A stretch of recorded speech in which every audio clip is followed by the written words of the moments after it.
Alright, going back to the water rally. Water rally. I had to get a new ticket for my car so I won't have a problem with cops.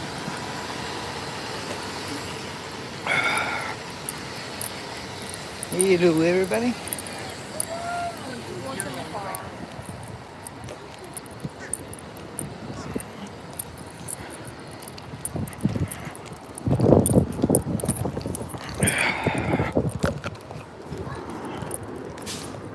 Lincoln Memorial. That's where we're gonna go.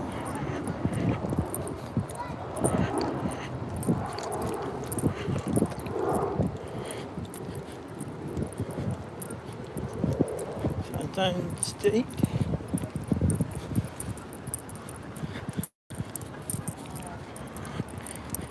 Yeah, I'm at the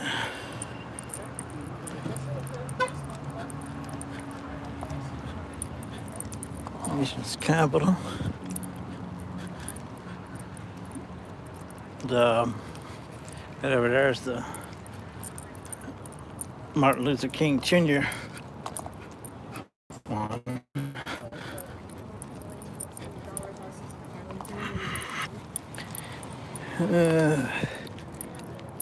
What a day, what a day.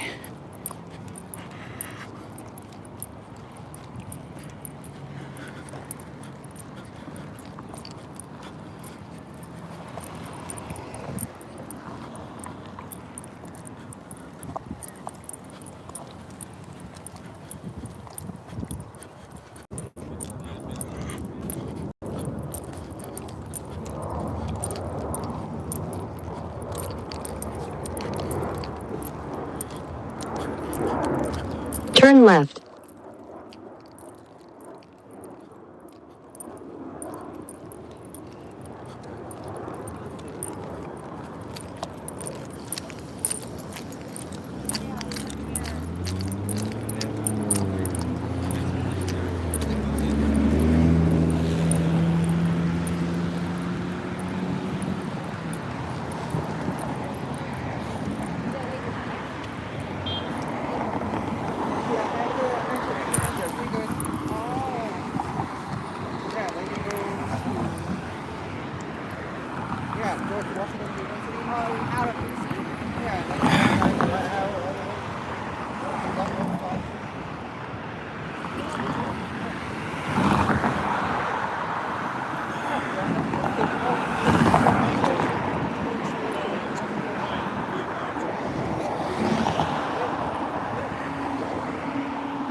And on the left is getting up going through that.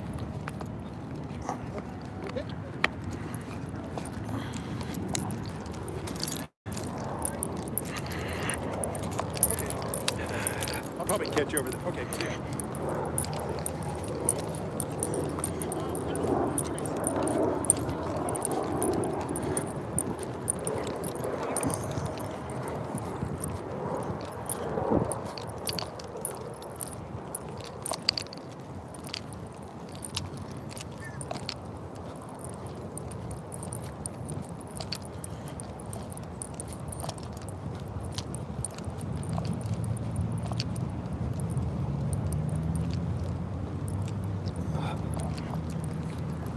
So no trespassing is government property.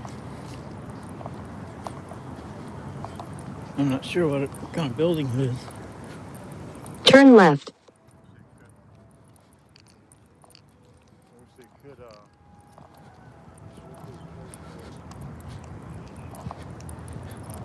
Right over there is the memorial.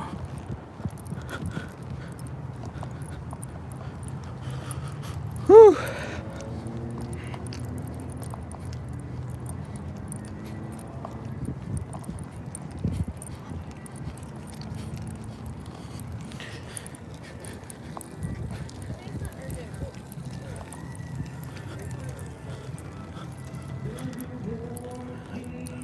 Long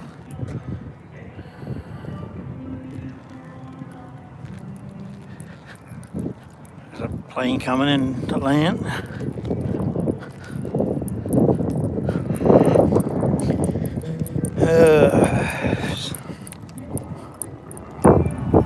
Hello, everybody.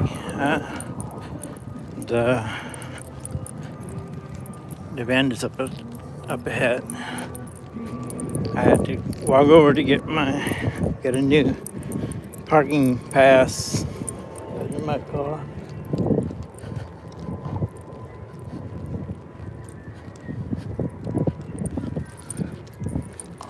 So this is, I guess, some kind of government facility.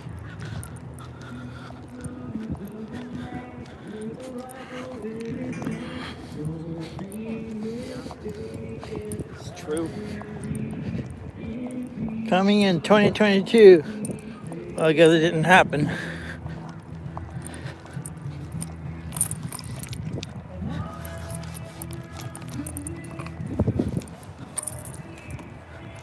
Over here's the event.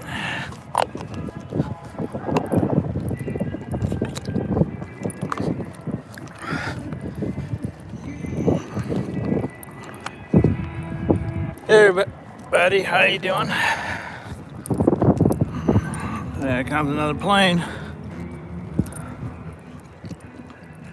What's the name of that airport that they will be flying into? Washington, D.C.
The War Machine.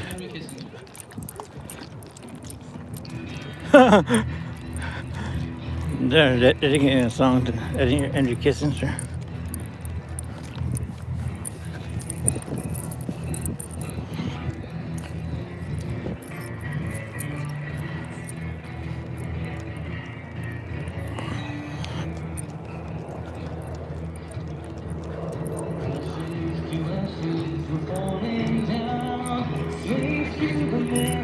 You guys can see my TikTok videos too. Username at Mr. Sleeple.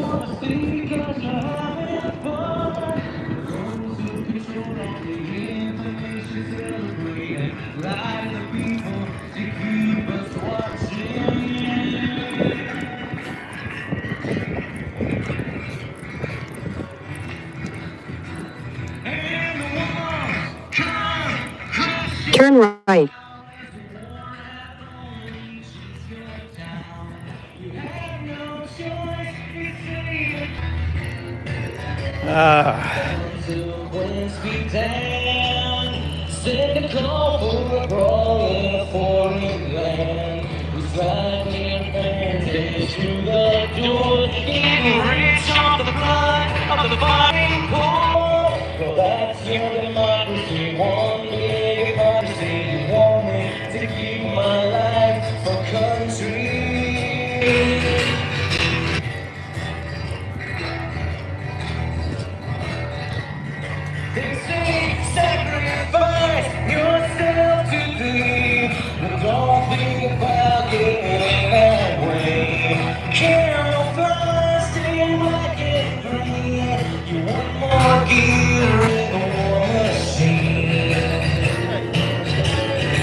said weird, so pull your trigger quickly, dear. Our patriots are acting up. Let's punish them with beer. 10 minutes, I made it back here.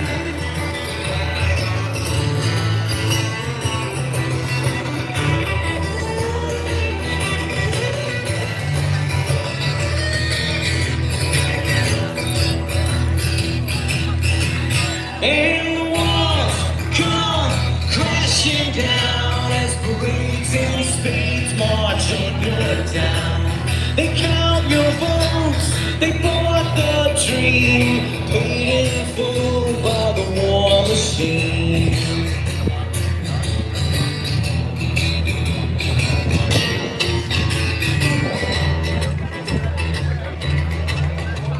So you see the plan, an endless war, a profit scam. The system's right, the news you read, propaganda, plant your seeds in the mindless of a generation captivated, trained, entertained, and held in bondage.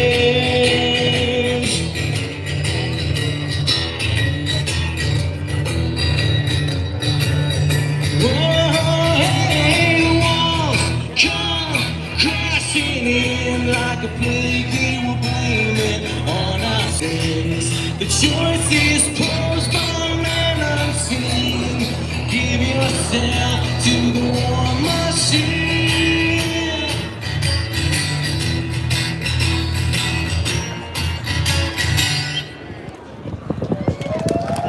Woo! Thank you so much. 3 hugs. I played that at a Tea Party rally in Cincinnati in 2011. About 12,000 people were there, and about 12 people clapped for that song. I was proud of that, actually. So this last song is it's called Liberty, and for me it was really my part in the whole in the Ron Paul revolution. This was a theme song for me, and I wrote this after being called out that I wasn't writing any songs that asked any questions. That those are the songs that matter, and that's how you change people's minds and hearts. Is you ask them the right question. And so I wrote a song full of questions. And before we do this, I want to give a good shout out to my good friend Richard Grove, who founded Autonomy, who's the host of the Grand Theft World podcast, and he made it possible for me to be here. I live out on the West Coast, and they sponsored me to come out here to be with you guys today. Check out getautonomy.info. Write that website down. It'll change your life. It's trading your state-sponsored indoctrination for real education. Getautonomy.info. So thanks a lot, Richard.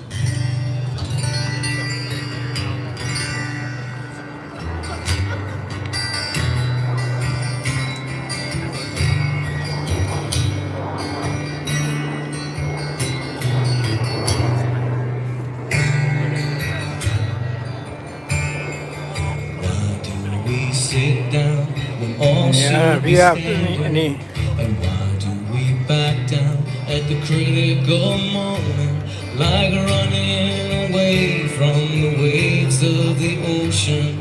We head for the hills with the high tide approaching, as sand slips away from the castle. When it's time to stand upright, why do we falter?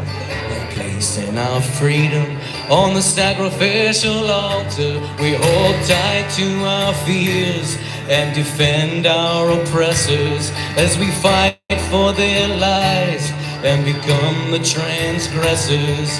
As pacifists transform to violent aggressors. But I'm only a stranger here, and I'm a long, long way from my home. And they say I'm the banks that cause hyperinflation. Who are me flies in the open,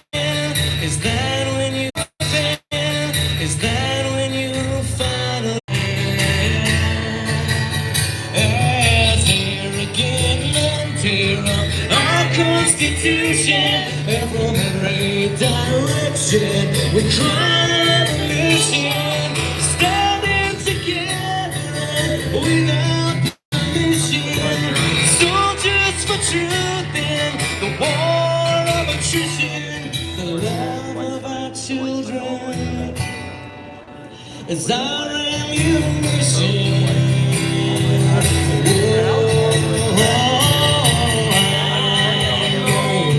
A stranger here, and I'm a long, long way from my home. But I'm going to change all the things I find strange. For I am not one man alone. Yes, I'm only a stranger, a long, long way from my home. And I'm going to change all the things I find strange. For I know that I'm not alone. Yes, I know I'm not alone. Not alone. You are not alone, and we're with you. God bless you all. Peace, everybody. Thank you very much for having us. Jordan Page, Tatiana Rose. Tatiana Rose. Can't wait to hear the next speakers. Thank you so much, you guys. Beautiful anthem of liberty and peace, which is something that we all really need. Our next speaker is the editor of the Libertarian Institute, the editorial editor, director of antiwar.com, and author of Enough Already. Let's welcome to the stage Scott Horton.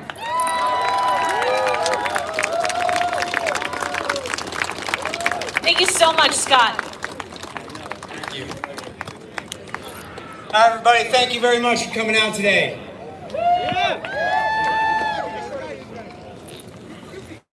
The Russia-Ukraine war is a catastrophe.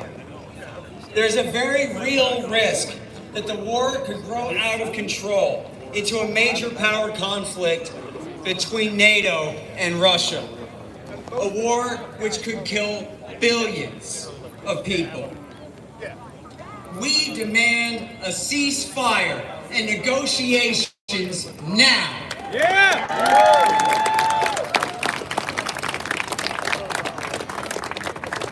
Yes, this war was provoked. That's the title of the book I'm working on now. It's 540 pages so far, and that's the abridged version. Here's the even shorter version. Bush Sr. made a promise at the end of the Cold War not to extend the NATO military alliance east into the former Warsaw Pact states. But he was lying. It was a promise that was made to be broken.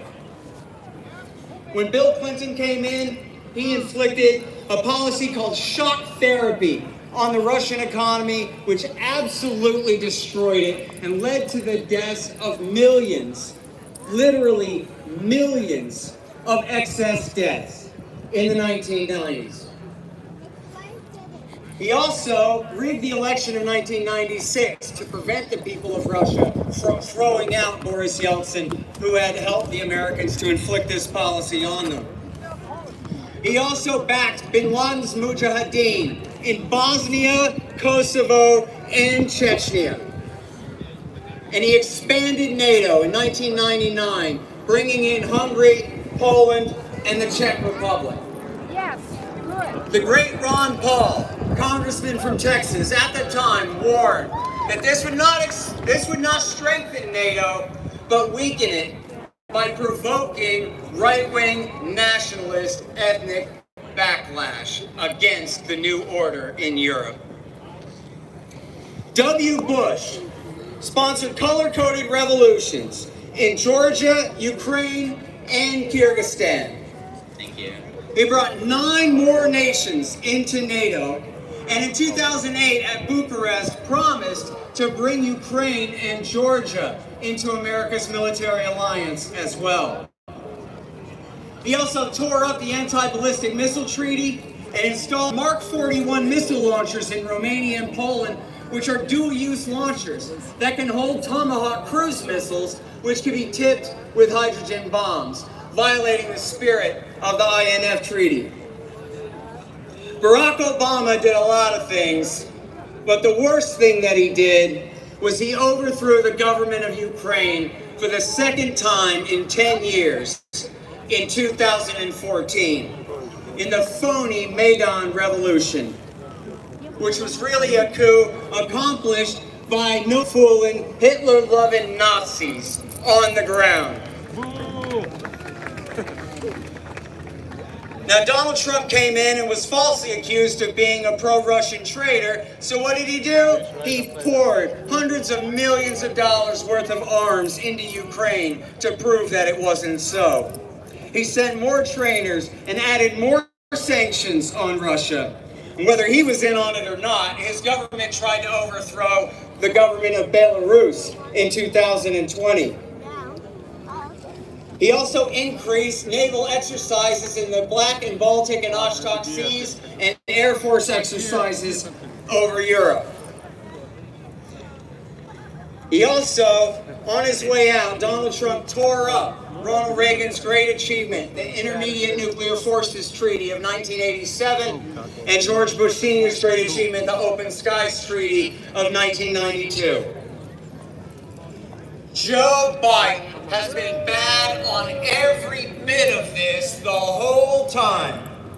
As a United States Senator, as Vice President, where he oversaw the 2014 coup, and as President of the United States, where he spent his first year in office, 2021, pouring more arms into Ukraine, reiterating promises to bring them into the NATO alliance, and increasing military interoperability between their military and ours, making them essentially a de facto member of NATO. Now, the Biden administration told the media that they were carefully calibrating the amount of weapons that they were pouring into Ukraine in order to deter Russia from attacking without provoking them into doing so. Now, either they're really terrible at calibration and deciding just how many weapons to pour into Ukraine, or they're wrong about that, and they were trying to pause it. And even though that might sound a little conspiratorial, there's very good reason to think so. It's clear that in the run to the war, the Biden administration refused to engage in any real diplomacy to prevent it from happening. And not only that, interfered with peace talks in March and April of last year, which could have brought an early end to the war. Still, the story is not inevitable. Vladimir Putin and his men obviously have their share of responsibility. However, the U.S. did so much to cause this war and prevent further talks from ending. They must be made to seek compromise now.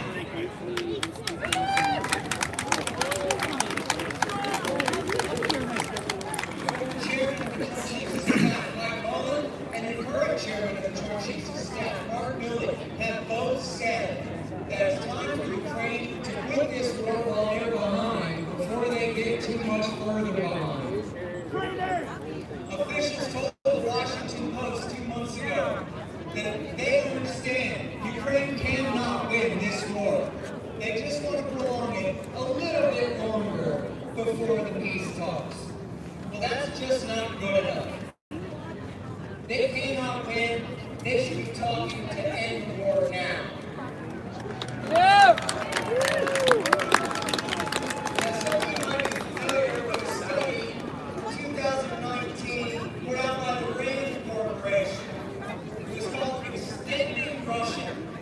Overextending Russia.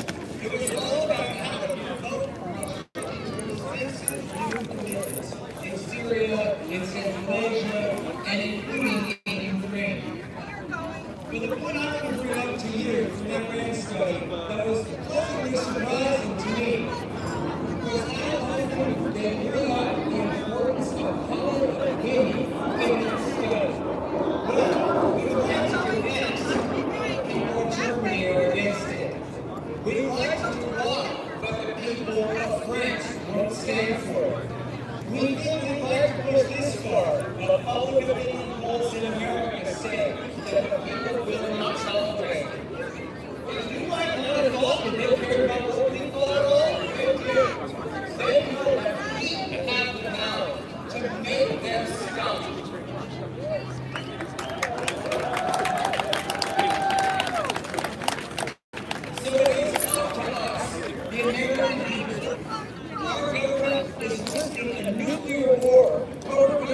so far to deploy ground troops to. It's madness. We the people demand talks. Negotiate now. End this war. Thank you.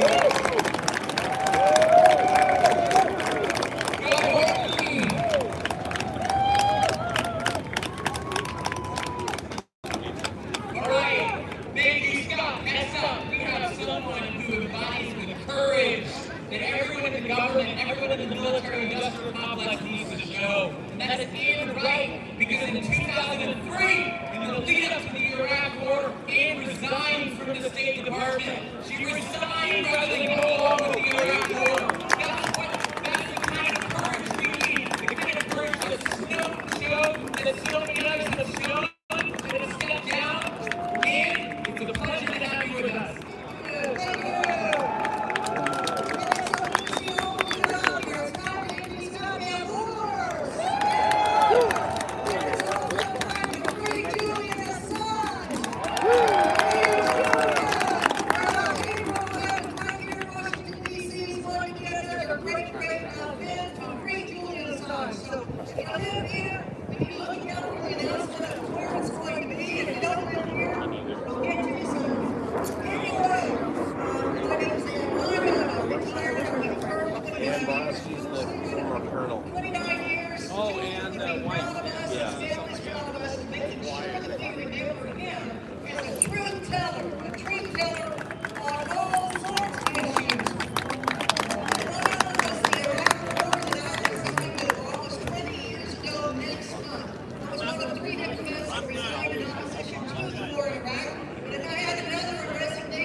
Free Julian Assange! All right, before we get started, everybody take their phone out really quickly and mark yourself safe from a Chinese spy balloon. Can you do that really quick? And here. So, who knows about General Smedley Butler out here? He's in Richmond today. War is Iraqi. He gave a speech almost 90 years ago, and General Smedley Butler was a senior Marine Corps officer who fought both the Mexican Revolutionary War and World War I. At the time of his death, Butler was the most decorated Marine in U.S. history.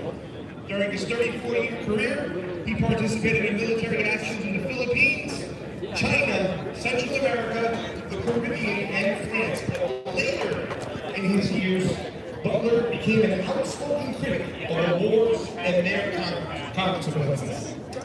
In 1935, he gave this beautiful speech called War is a Racket. It's going to be the first paragraph that says, war is a racket. It has always been. It is possibly the oldest and easiest, most profitable, surely the most vicious. It is the only one international in scope. It is the only one which profits are reckoned in dollars and losses in lives. A racket can be best described as something that is not what it seems to the majority of people. It is only a small inside group that knows what it's about. It is conducted for the benefit of the very few and at the expense of the many. Out of war, few people make huge fortunes. And the crazy thing is it's the same today as it was back then. War is still a racket. And it was a racket in Vietnam when the government lied to us about the goal of Tonkin. False flags inciting appear to justify war. Don't be fooled, they're still doing it today. But companies like Dow Chemical made millions producing dangerous gases used to suffocate and kill the women and children of Vietnam, destroy their agriculture and their civilization. Has anybody ever heard of napalm? Yeah. Dow Chemical. And did I mention that all wars are bankers' wars? Let me hear you say it. All wars are bankers' These wars. Wars are beggars, wars. And war is still a racket. As it was in Nicaragua when the CIA conducted a civil war by selling crack cocaine in the United States. They killed black people at home and brown people in Latin America. The prison industrial complex exploded. It's increased almost 700% since the 1970s with mandatory minimums. Tell me, is war still a racket? Yes. And did I also mention that all wars are bankers' wars? Yes. Then you damn straight over there. And war is still a racket. The same way it was in Iraq. When people refused to deal with the fact that Saddam did not have chemicals or weapons. Okay? One man tried to stop the war, but it didn't happen. So I say all wars are still bankers' wars, are they not? Yes. You're damn straight. Now the first thing we have to do is realize that we have no friends here in Washington. But we have a Congress that's more like professional wrestling. The Democrats. And no, let me say this much. They are not the lesser of two evils. They are the giant. These parties, they appear to be oppositions, but they're really not. And what are the Democrats? They are the let's send weapons to Ukraine Democrats, the let's invade Haiti Democrats, the let's sanction the hell out of Syria Democrats, the, oh, I like this one, the we came, we saw, he died Democrats. You gotta add the They're also the CIA and the FBI are now the good guy Democrats. Basically, they are the Trump derangement syndrome Democrats. Yeah. In other words, they're just the synthetic left. And the Republicans, are they really any better? Really? I mean, let's not forget that this Ukraine war wouldn't have started if it wasn't for Lindsey Graham and Mitch McConnell going to Ukraine in 2016 and then talking to Nazis to go invade the Donbass. Yep. Mitch McConnell was just seeing Zelensky last year in a delegation with the Republicans. Let's not forget, they're also the Afghan war and the Iraq war Republicans. Let's sanction the hell out of the Nicaraguans, Venezuela, and Cuba because they're socialist Republicans. The let's take on China because of a balloon Republicans. They are, in essence, this, we still remember who you are Republicans. And yes, Matt Gaetz is now floating a bill out there to end the Ukraine war, and that's great. We want to end war so be it. I'm all for it. Frankly, I think you're a little bit too late because almost 250,000 people are dead. But let me just say this to the Republicans out there right now. Don't think for 1 second, we're going to let you defund the war in Kiev against Moscow and then take that money over to Taiwan and start another proxy war with Beijing. It's not going to happen. There's not too many government entities that we shouldn't. There's not too many government entities that we shouldn't be abolishing. You're button about the FBI. I was button about the FBI. Abolish the FBI, yeah. I'm just saying there's not too many organizations in the government that we shouldn't be getting rid of. Like, Oh, no, I agree with you. I couldn't understand your accent, I'm sorry, but I agree with you, yes. Very much so. So what do we do? What do we do? This hasn't been the first time this has happened before. They had major protests against the Iraq war. They had major protests against Vietnam. But yet, we're back to where we started from. And I know it's kind of trite to say, hey, we gotta come together. But we must. The ruling class is definitely separating us. They got us fighting against each other. So all we can do is get in there and get dirty and have some robust discourse. We gotta cancel culture.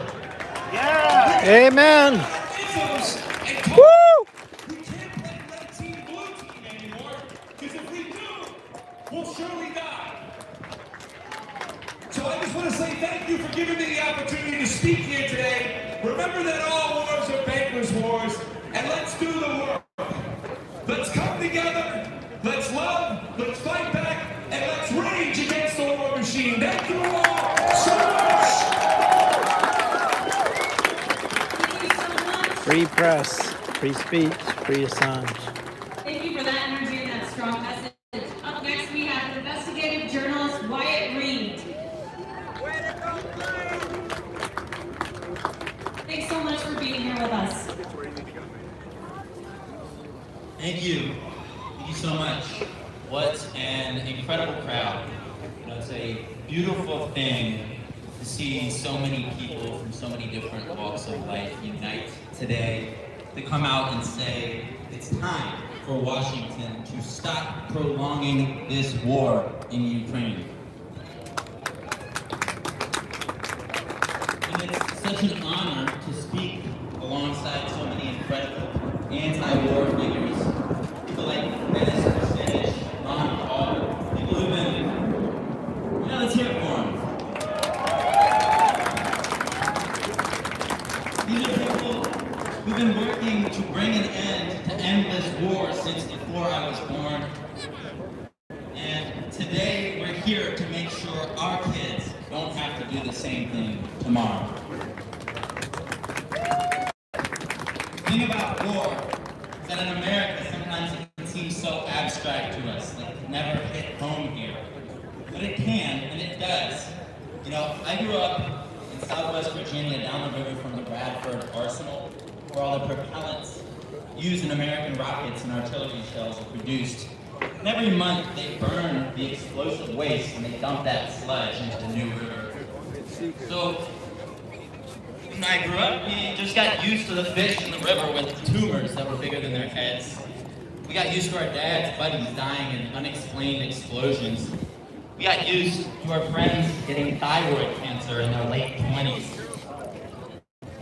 And it wasn't until I saw this war in Ukraine up close, and I was on the receiving end of these American shells, that we are killing our own people at home to produce, that it came full circle for me.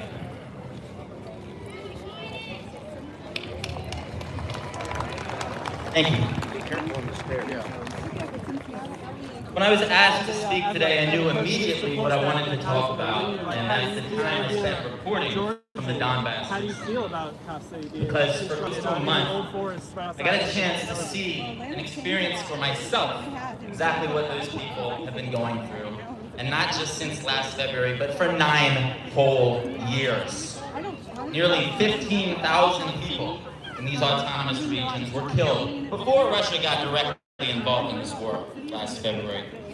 Now, since then, hundreds more civilians have been killed there as the Zelensky regime stepped up its bombing of the Donetsk and Lugansk republics, intentionally targeting civilian areas and residential buildings in what I can only describe as state terrorism. I don't say this lightly, but it's the only conclusion I can draw after seeing the reality on the ground up close. I say that because within 2 hours of arriving in downtown Donetsk, I watched firsthand as my hotel was hit in an artillery strike 100 yards directly in front of me, with what I later found out was a NATO standard 155 millimeter shell launched by Ukrainian militants. I say it because I was able to get access to frontline towns and interview those who survived the occupation of their towns by the hyper-violent nationalists, groups with names like Azov, Adar, Right Sector, groups that were universally acknowledged as Nazis until last year. And you give me $16,000 and I hand you a Toyota. That's right. Nobody I spoke with who survived their reign of terror described them as liberators. Instead, they used words like fascists, killers, brutes. I say state terror because of Natalia, the 68-year-old babushka I met, who was left crippled when the Ukrainian military bombed her apartment with a US-built HIMARS rocket. With no cell service, she told me she looks up at the faded photos of her children on the walls of her ruined apartment and tells them to look at what's become of her life. We asked her what she thought of Americans, knowing we supplied the Ukrainian militants with those bombs. She said, they must be beasts. They must not be human. They must have no heart. And I wished so badly that I could tell her otherwise, but how could I? Well, I'm looking out at this crowd today, and now I think I can. Finally, Americans are uniting to say enough is enough. Amen. If you think lives like Natalia's matter too, if you think it's time to put an end to Ukrainian boys and men getting slaughtered after being conscripted at gunpoint, if you think it's time to stop sacrificing hundreds of thousands of lives to try to overthrow the Russian government and send a message to China that it's time to stop the endless escalations towards all-out nuclear war, then it's time to stand up. It's time to stand with the people of the Donbass. Stand with the other Ukrainians too. The Russian speakers in the East who are banned from mainstream media airwaves, who have been systematically silenced and erased since the US-backed coup in 2014. So spread the word. Tell your friends, tell your family, tell your member of Congress, stop pouring gas on the fire. Stop sabotaging the peace deal. Not a single thing more for these war criminals. Let's have peace for the people of Donbass. It's time for negotiation, not nuclear weapons. Thank you. There's nobody here? There's nobody here? Nobody's ever here.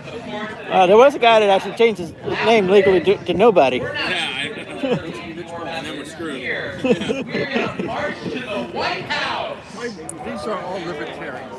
I don't know. I think we're setting up First, we have a long time staple of the NPR, long time anti-war activist, and that is David Swanson. He is the co-founder and executive director of World Beyond War. David Swanson. Yes, please. What I said to him. Hello, honey. Thank you, Nick.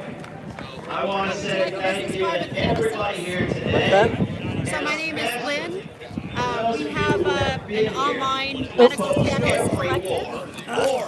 Your page is going to be my So campaign just to now. let you know, through us, if you just scan the QR code, you can create an account. It's like a standalone. So what you can do is when you create an account, there's no obligation, nothing like that. But we're based out of New Jersey, but we have a California-based model under the Compassionate Care Act. So what does that mean to you? It doesn't matter what state you're in the United States. Under our model, we can ship your medicine to you, whether it's cannabis or psilocybin or dog treats or whatnot, anywhere, all 50 states and Puerto Rico. So no matter what your state law is, as long as you're under us, you're covered. You don't have to have a doctor's note. You can be recreational. If you have a doctor's note, that's fine, but you don't have to. Anyone can be recreational. We're a non-profit organization, so what does that mean to you? We never charge any taxes, so we're never funding war through taxation. Also, we never put your information into a government database. It's nobody's business that you're purchasing from us. The only way they find out is if you tell them. So you have my number. You can call me with any questions. Just scan the QR code, fill out the form. It's all private, and I can help you with that. All right. Thank you very much. People who oppose the passport support them. Because if we enter into one global capitalism requires Natural law. Well, check it out. Has a band where he wrote a song about What are these? what is he calling out? Are these videos or what? Geoengineering. It's a song. It's one of the songs about yeah, check it out. Hey, I'm Dan, by the way. Zarin. What's your name? Zarin. Where are you from? I'm from DC. Cool. I'm from Jersey. From all the way down here? Yep. Oh, I got a couple of them over there. We're gonna do a couple laps. I used to be one of my friends used to be like an artist for like a graphic artist for them or whatever. You know Natalie Danielishon, something like that.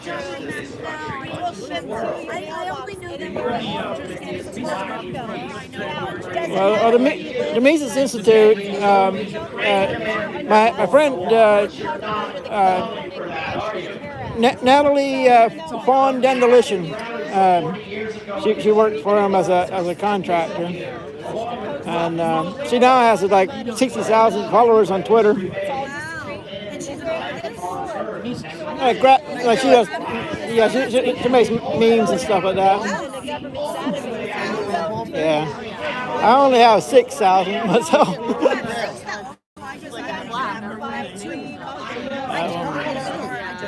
Well, I actually lost about half my followers over 10 years. I used to post on YouTube. And then I had grown my Twitter up to like 10-12,000, and but then over the years they kind of fell off, and now I'm down to like 6,000. So, but I've been growing it back up. So I actually don't know.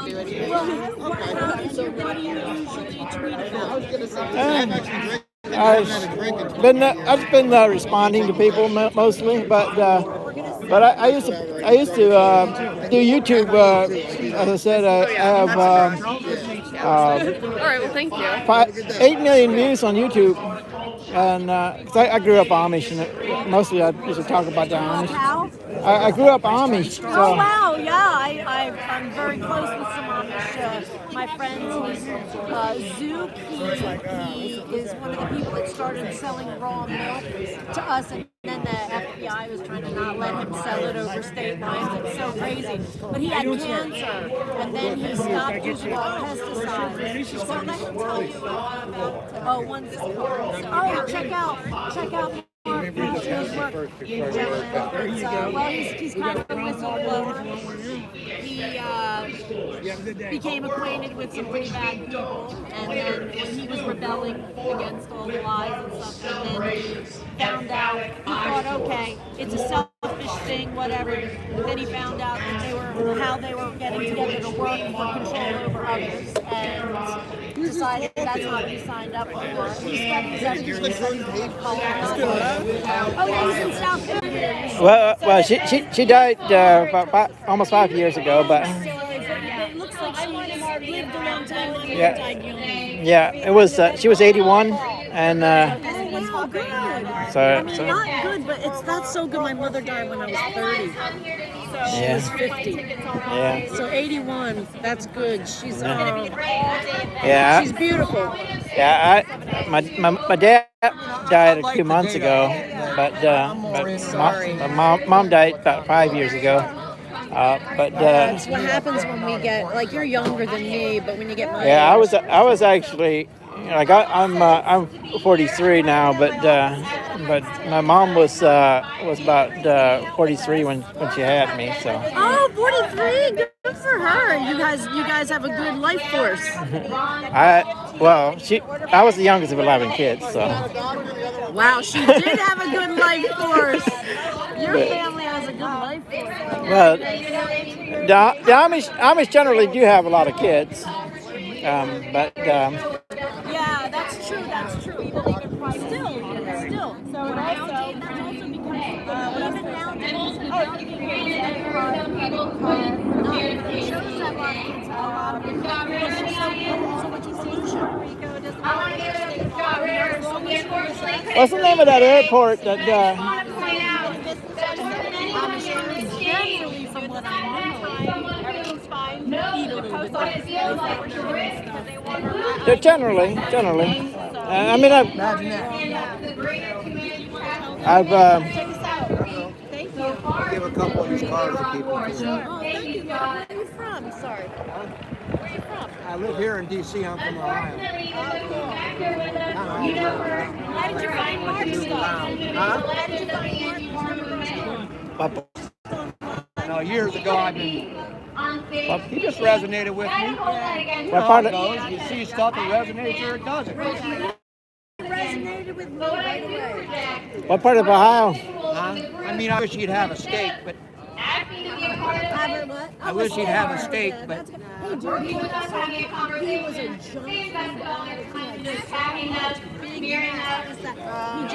he looks so much better now than he's been. But not everybody can be big. If you gotta, it's body and all this other stuff. He's not one of those. No, he's not. No, I know by listening to him, he's not going to the guy that. The only thing he thinks you should do is carry a certain set of morals. Other than that, he's pretty much. And I'm of that mindset too, you know. Treat everybody like you want to be treated, and then do whatever the fuck you want. Yeah. Other than that, I mean, but yeah, I listen to him a lot. Well, it's really what he's talking about is really like the most important thing. If people will just be more moral, you won't have to do it. So little by little. I try to tell everybody every time we get on the rant, well, you got to vote for this. It's our fault. Mises Institute? Whether or not teenage girls have to share lockers in athletics against biological males, that's not. Because the reality is, If you don't live by your morals, then shut up and take what they're given because it's your fault. It's on in the Mises Caucus in Congress.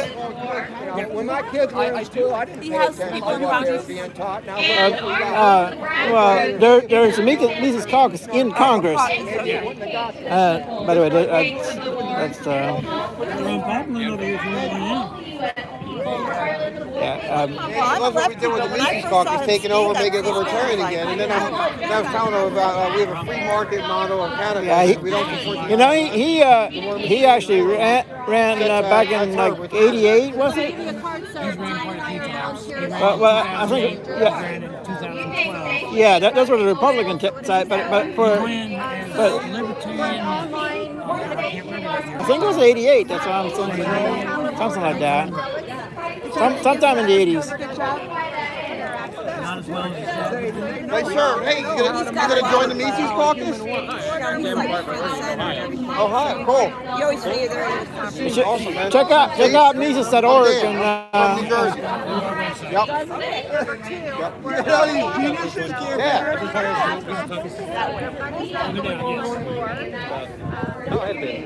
About 2 years now. I'm Steve. I'm Joe. Joe, good to meet you. Yeah, I grew up. What? I showed up. I'm sitting behind the table now. Yeah, I actually had a friend, Natalie, that was working for the Mises Caucus years ago. Natalie von Danielischen. She works. She was like a contractor or something like that for like graphic design or whatever for Mises. But now she has like 60,000 followers on Twitter.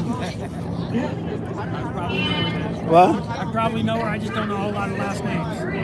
I'm old, man. I forget names fast. She lives up in Ohio somewhere. Okay. But I used to chat with her, but I lost my old Facebook account, so I haven't posted put as many people back on my new account. So, but yeah. I'm Steve, by the way. It's good to meet you. Most people call me Amish Joe. Amish Joe? Okay. Yeah. I got to shake his hand in Knoxville. Did you really? I still haven't met the man. Yeah, I on my YouTube channel. Right. You ever heard of Adam Kokesh? Oh yeah, I know Adam. Yeah, I tried to text him, try to see if he's here, but I haven't seen him yet. I also thought maybe Tim Pool might be here, but I haven't seen him either. No. I know his buddy Luke constantly talking about the Amish, so I thought maybe I'd run into him somewhere here. I grew up Amish, so. Oh, did you? Yeah. Just to point out one more time that the same system that responsible for the train derailment in Ohio, where a corporation and government is basically now abusing the entire Cleveland city, is the same system that blew up the North Street pipeline, creating the greatest environmental catastrophe of my lifetime. It's a corporate, oligarchical system. It's a militarist system. It's evil and it's rotten to the core. And when we are clear about that objective, about the stakes, it's not so hard to weigh our differences and come together and create a beautiful war machine. So thank you all for sharing it. Got some collateral or something? Thank you to Nick and Angela once again. Yeah. So how are we going to get Assange out of prison? It's basically just like spreading the word and talking to her. We're getting more traction. Other months, surprisingly, like Newsweek, New York Times, actually, like, we have positive articles about her. So we were like shocked. Thank you so much for being here. So that got some coverage the other week. So yeah, just a lot of people still want to know. So it's just like spreading the word, just like keeping on it, just like informing people about it. So is this an organization based in the U.S. or is this international? So yeah, there's a lot of different there's like pieces actually there's songs that come from all the U.S. brands, but they have like chapters.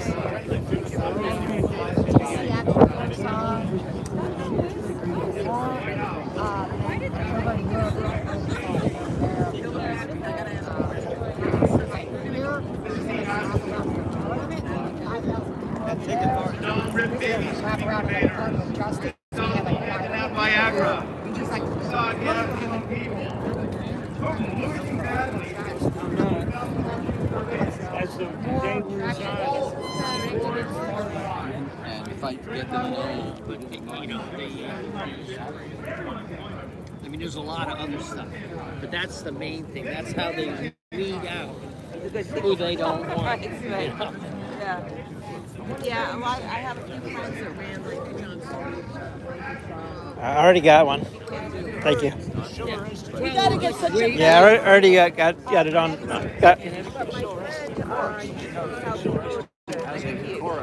Chorus. He's done a lot of work. He learned a lot from LaRouche. Oh, okay. Cool. So he doesn't. You have He something no hanging longer from identifies as left on the other and right. side. Ron Weisort. little- Congress in It's like a little fuzzy thing on, as a hanging Louisiana on, independent. from your neck. 2008. But I Well, know. look at, here's a I good want to get a example. Look what mirror they or did in something New to York see State. it. But anyway, Diane Sayre, I that's agree not with a big deal. Diane. But yeah, I'll see if I can. What time is that going to be on? And she moved to a number of years ago. She moved to New York State. She wanted to run against Quarter to 4. So what happened is when she announced 2 years before the election. If we really want to have a renaissance, One of the last things that Cuomo did before he got thrown out was he added an addendum to the budget. everybody has to be a participant. In New York State. Yeah, and that's the bottom line for all of this. We need to be have more participation from everybody, not just the elites. Everybody has to be involved. And he had to get 45,000 signatures. These are real retarded. So, but a lot of people rallied and went to New York State and gathered signatures. She got 60,000. 6 weeks. In 6 weeks. Yep. And then how did They you, were so flat when we went to the Board of Election in Albany, turned them in. They were flabbergasted. And how did she do in the election? Well, that's another story because Because they control the voting machines. well, not just that. She couldn't even get in a debate because they. I never heard of Schiller before, Another but rule, right? They did a poll. I'll be And they checking them out. If you, they said, Well, he was once much better. we can't let you in the debates because we don't get enough polling. And then she said, well, you're opposed. So the senator, she forced them to send her. I'm in Ohio, but I lived in Tennessee for 8 years. So they said, well, because you didn't get any polls, you got less than 5%. Yeah. We don't allow you to debate. Yeah, well, I have some papers in the car about it, so I'll be checking it out. And then the voting machine stuff. Here's the kicker: the election night.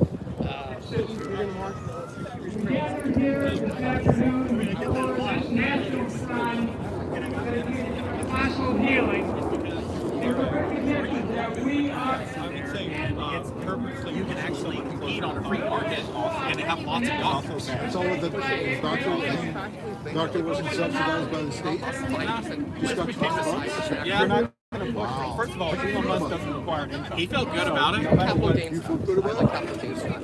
Oh, so no one You can get these free. It's at 25% right now. So if I If I were to get in a Wall Street rush, the government would steal 25% of the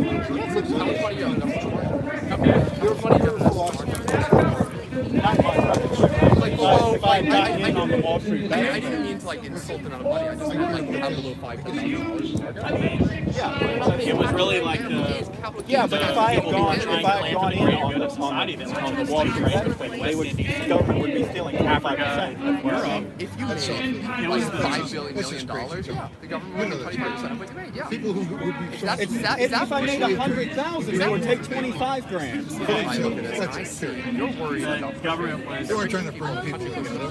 No, they weren't trying to worried. I'm worried about common people being pushed to come. Me too. But the natural reality of the world, the natural state of the world is poverty. It's not capitalism. Advocates capitalism, like you say. That's state-run mercantilism. Natural state of the world. It's different. Right? Like, The government controls who can do trade and how they can do trade. Helping them out with transfer payments than I am about like making the rich guy 5% closer to like that he'll never realize. Literally, It's never the rich people who pay because they do not require income.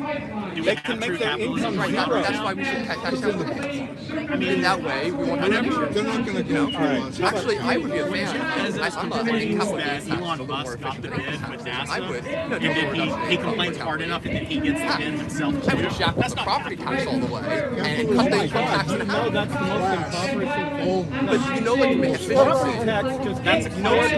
That's an oligarchy. Don't belong. Capitalism is survival of the fittest. Whoever wants to compete is allowed to. Taxes, like the different taxes are less efficient. That's survival of the The fittest. basic idea is like taxes. Use the means of production and the companies work for it. Does the winner get Some the taxes that are worse for the economy and some taxes that are better for it. One class owns everything else people work for. That would be corporate. Yeah, Zanesville, Ohio. Oligarchy. Yeah, we'll make sure we get this to the Ohio Libertarian Party. Best of luck. Don't get sucked too deep into these guys, man. Don't listen to this guy. He's just salty. Years and years and years and years and years. He says years and years and years, and he said apparently. I could find. I wonder if I have my old wallet. I used to sell in my. I don't know. Can you stop trying to steal people away from our table? Thank you very much. All right. Best of luck, guys. Actually, really best of luck. That way Democrats win more. They don't have the government taking away their rights. Asshole. They're free to protect. Came up over here to condescend me. Then it will work for them. So thank you very much. We'll make sure that gets to the Ohio party. Yeah. Mr. Secretary of State, Mr. National Security Advisor. Are you ever in prison? If you didn't have the government. I don't, not really. I'm staying currently in Maryland for the week. And I appreciate the Mrs. Lanyard.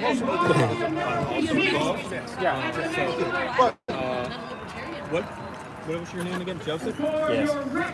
Yeah, we'll make sure that gets to the Ohio party. Yeah, we'll care about the listeners and they're getting up to you. They are in a situation like literature over here. Intelligent people are trying to better themselves and run up against obstacles after obstacle after obstacle. They're not going to change unless there's a law that's Okay. And so I've been saying, I don't like this government. The Maryland guys are over there.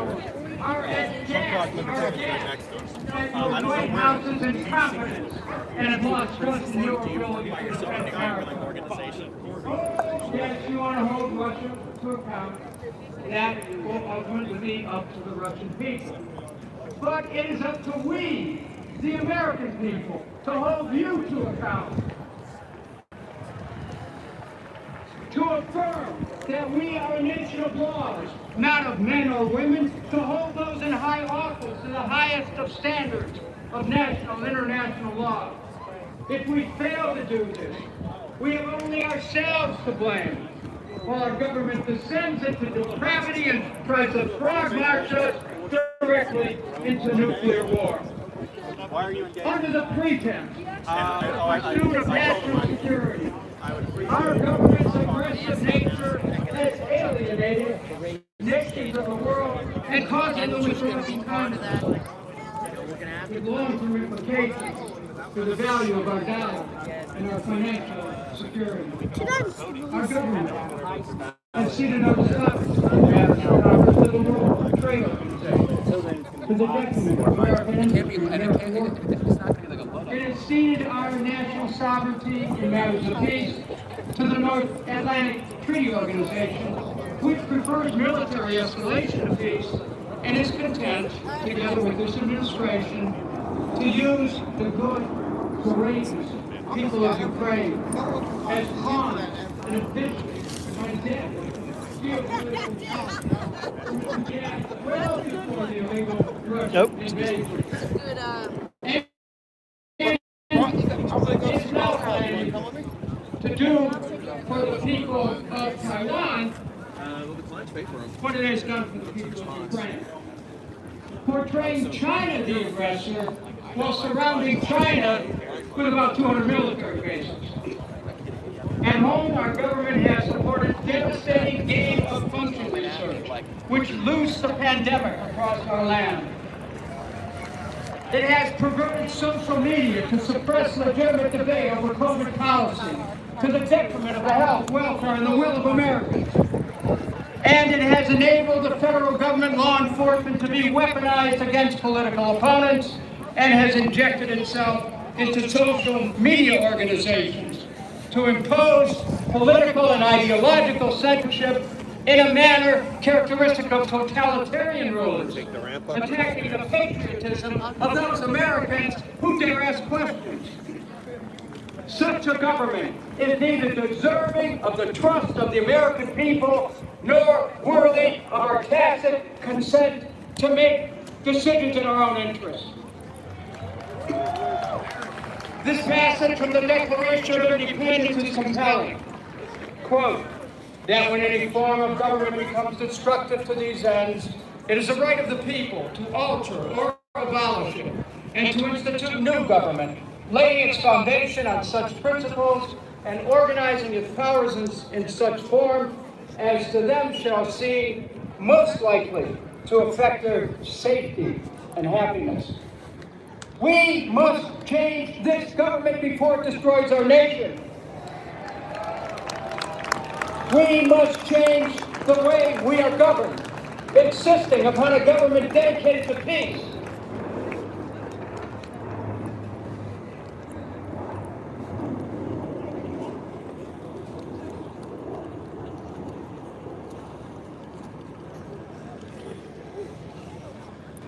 And that dedication must be to peace at home and abroad. Strength through peace ensures our defense and our readiness by not wasting our resources on ideological warfare.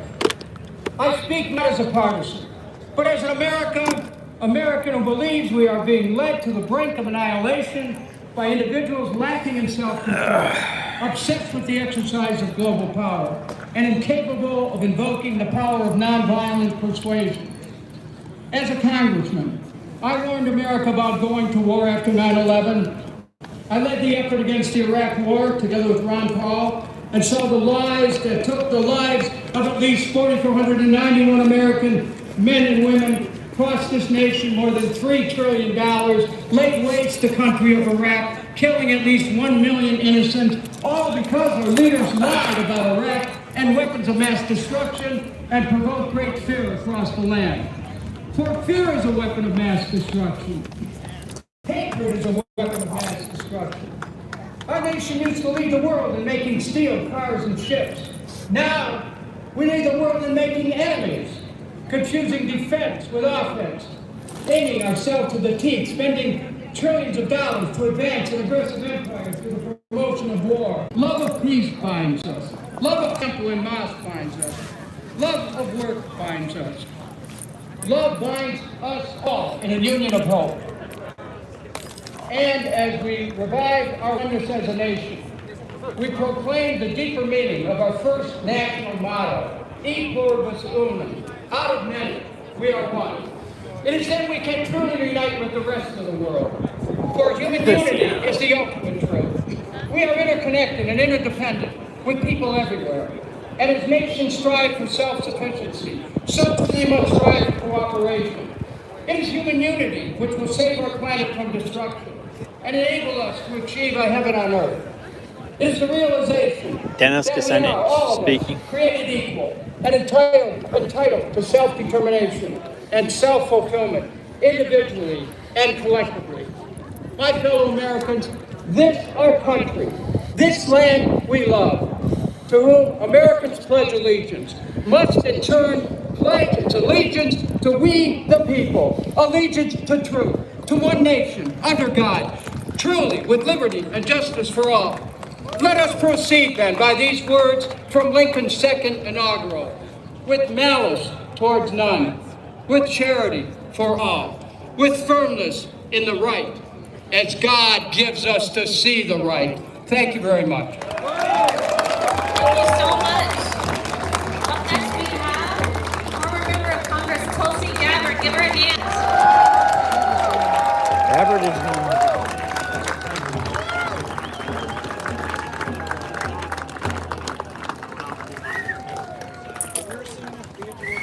Aloha.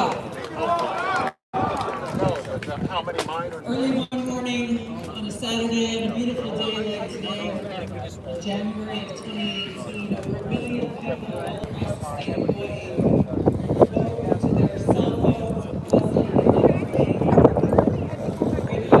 alerts blaring. The message that ran ballistic missile threat inbound to immediate shelter. This is not the Billy says something bad about me. I and so many others, I happened to hear that moment. I started calling my friends and calling my family, concerned for them and where they live.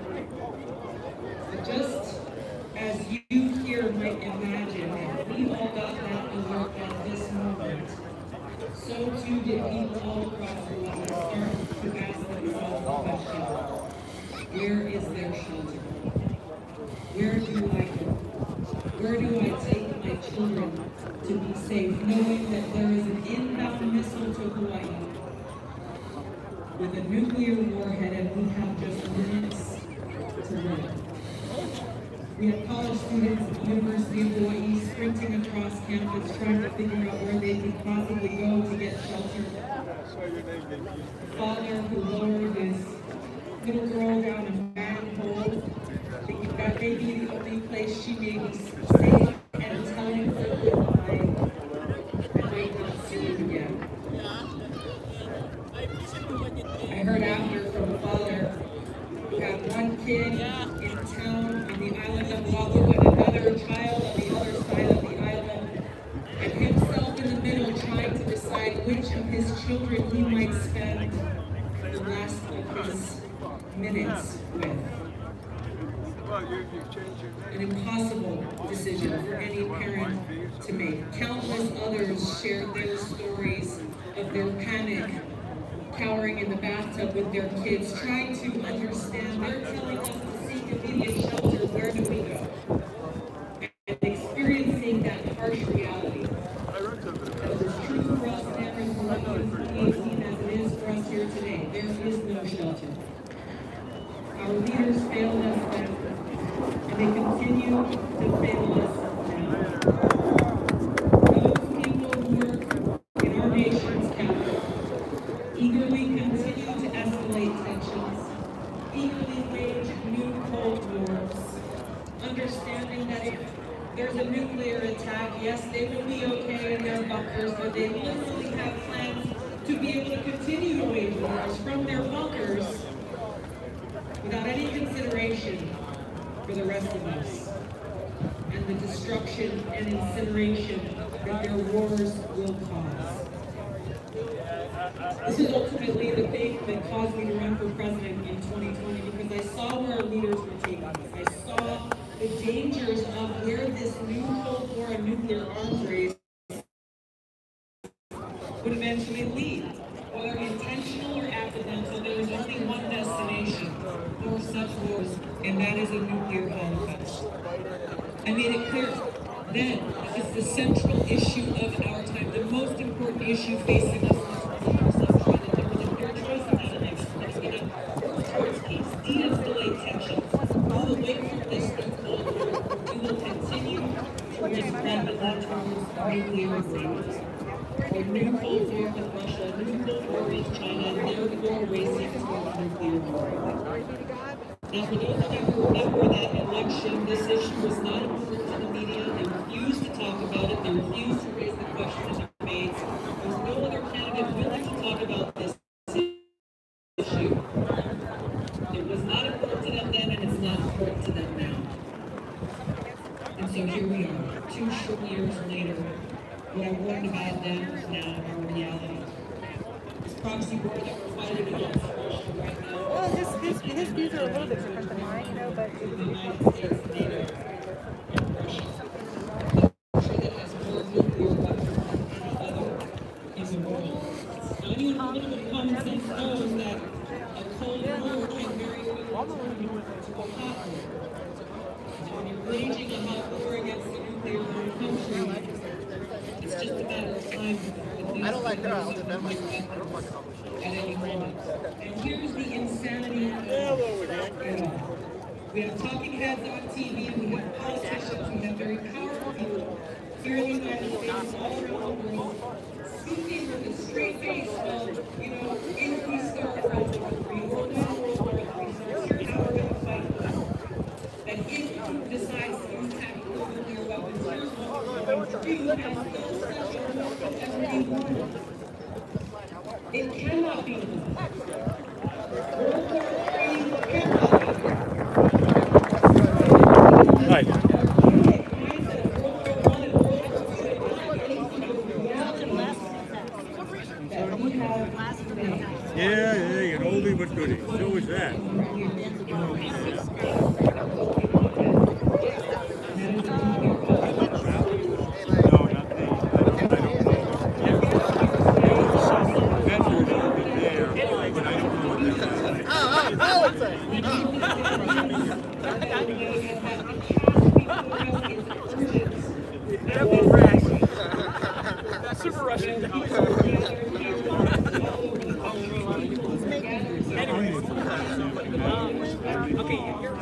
A lot of them in my design, some of them are just standard. A mix. There's no charge for the money. It's a donation, whatever you're comfortable with. Yeah, Dan? Are you okay? All right, take your pills. I gotta go. All right, take your pills. I'll call you later. We want to be able to go out on a day like today to show the streets. I'm finished out white right here. Okay, this is me. That one's me. Thank you. As order change security and freedom. You got it? Okay, it's a little tricky sometimes. I got it. Nope. There's a little trick to it. There you go. That was a stubborn one, huh?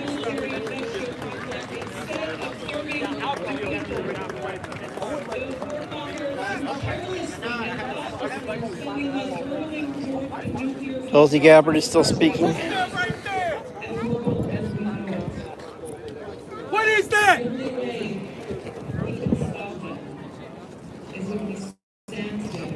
What is this? Who built this flag? Who built it? We will not let you destroy us. We will not let you destroy our loved ones, our communities, our country here in the United States and around the world.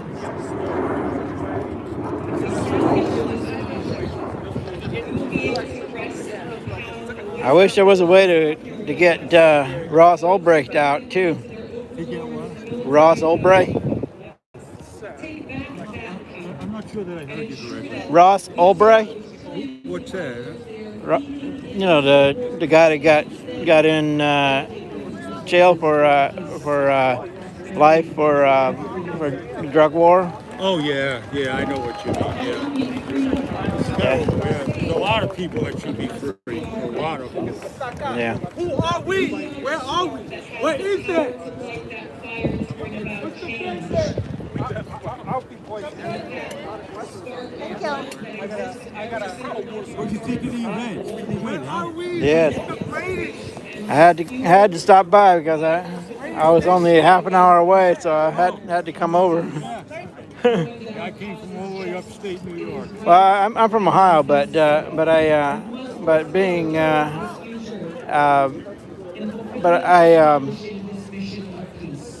saw the thing on Timcast.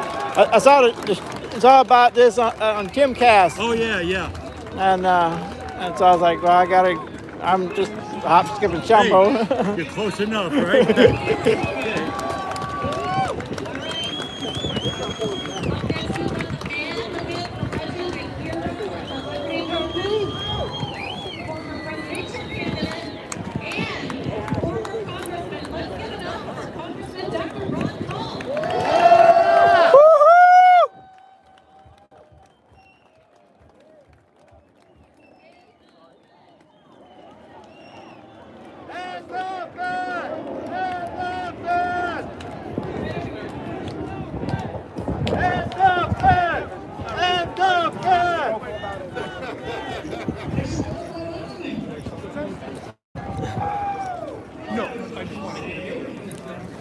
Let's see.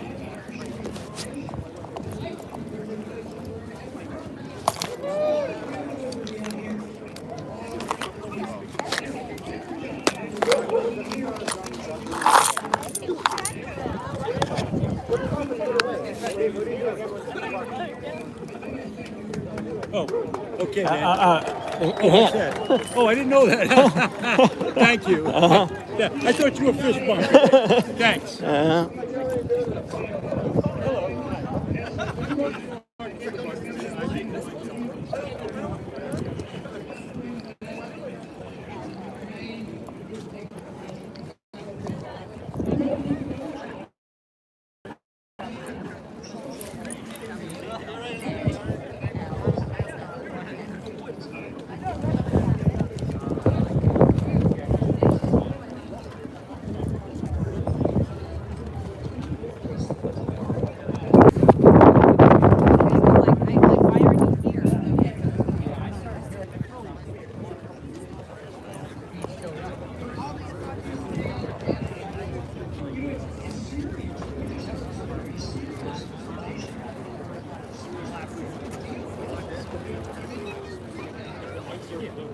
pointed that way.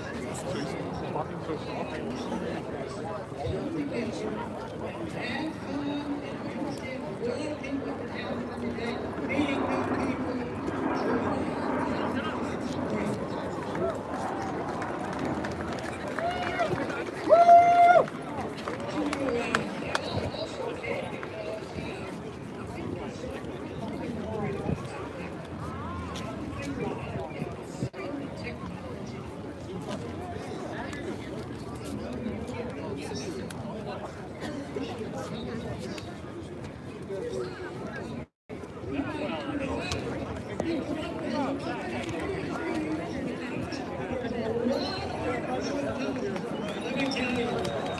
Yeah. Oh, no. I know.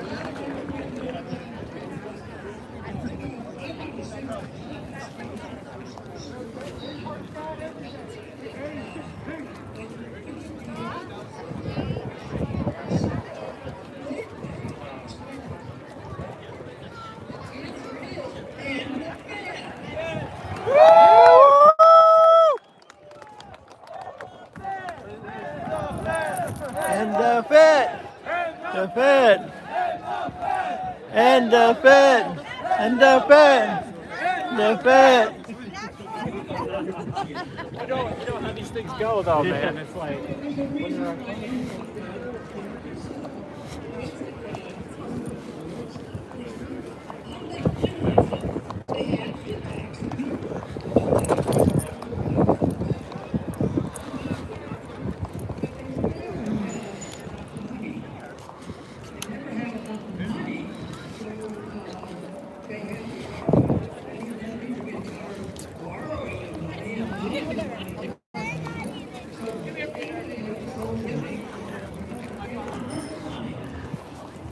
Gonna go in front.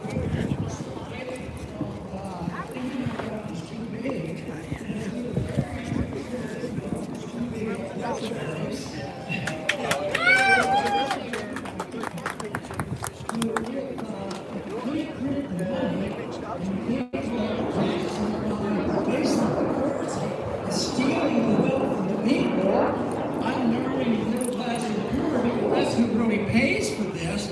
You couldn't have a war. You couldn't have runaway spending. You couldn't have debts. And we should have it in the Constitution. Jefferson argued for it. He said that you shouldn't even be allowed to have debt. I think that's a pretty good idea. No debt at all. So that is the way they soften it up, and the people go along with it and figure that, yes, we can do it, but they don't understand what's happening. But why do people go along with it? And we spent a lot of time over the Mideast wars trying to stop that war. I didn't do too well. They still had the war, and it's they want you keep wondering why do they do it? Why does the government do it? It doesn't make any sense. And why do people go to war? You know, one thing I'd like to suggest is, if we ever got around to thinking that we ought to vote on the wars instead of let an executive order take us to war, we ought to have a vote. If you think you should have a war, have a vote and make sure that the vote is carried out by the people between 18 and 24.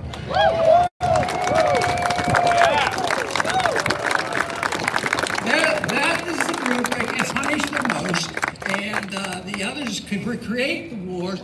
But, you know, trying to figure still out of that, I thought I'd ask this guy that sort of just helped destroy Germany, Hermann Göring. You remember him? And he has a famous quote out there. Why do the people do it? And this was after he was convicted. Why did people do it? He says, one, they lie to the people, and they have to be big lies. If you so big, so outrageous, because nobody can believe it's true. Big lies and never believe it. Yeah, but still,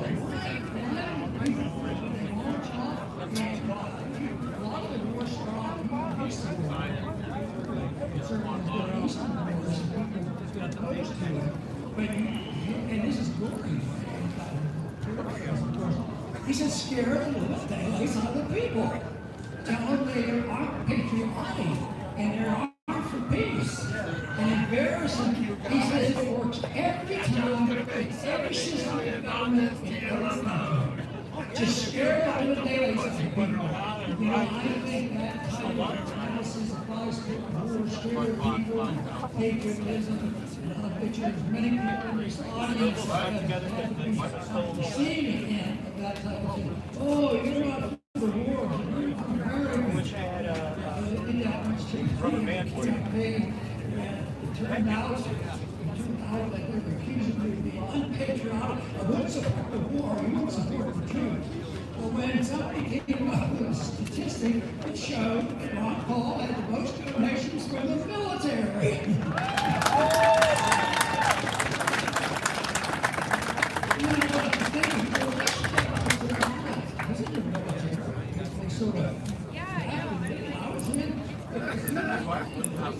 Decent people, drivers along at that time, they would say, why are you doing this? And the draft, of course, has not been used. There's other ways of doing it. The book should be clean. We should, if we're not for the draft, why should we have registration? They know where every one of us is. Not every year where you sit like the taxi. Every minute of the day, they know where every one of us is. And then they still make us go through the ritual of registering in case there's a war going on. You know, it's psychological preparation for people to know that if you want to be a good citizen and you want to be a patriot, you have to go to the wars. And people go along with that. And they don't want to become unpatriotic. And I think we all sense and understand they have some empathy for that. But it's wrong. It's deception. And it's part of this thing called artificial intelligence. You know, they come in and they Ron Paul speaking. And it's all artificial. But the artificialness of it, you know, is such. And what you hear there, it might be disinformation, and they have to twist it around. If an individual is guilty of disinformation, you notice they might find their opposition is doing exactly what they're doing, and then they reverse it, and so there's a lot of fake news. This gets done to the issue of seeking truth in the big picture. We see truth as events like this, and we run for office, and we write and talk, and so many people hear our own way of spreading a message. So, yes, that is really good. What we need, though, is some people really understanding their issues, because that is what will finally get people to change their minds, rather than waiting. You know, one of the lines that was helpful for me in the campaign, they would say, yeah, no, that's okay, we're with you on this. It's so complicated. How do you stop these boys? I have to shout because I'm in Switzerland. Can you hear me? Okay. When I was a young man, my mother once told me this. Roger, throughout your life, you will be faced with many difficult questions and problems. My advice to you, when you are, is this. Read. Listen to all sides of the argument, especially from those I think who don't always agree with you. Research. I need to. When you have done heavy lifting, the next bit is easy. This is a video. So what is the next bit now? Then I'll just do the right thing. The invasion of Ukraine by the Russian Federation was illegal. I condemn it in the strongest possible terms. Also, the Russian invasion of Ukraine was not unprovoked. So I also condemn the provocateurs in the strongest possible terms.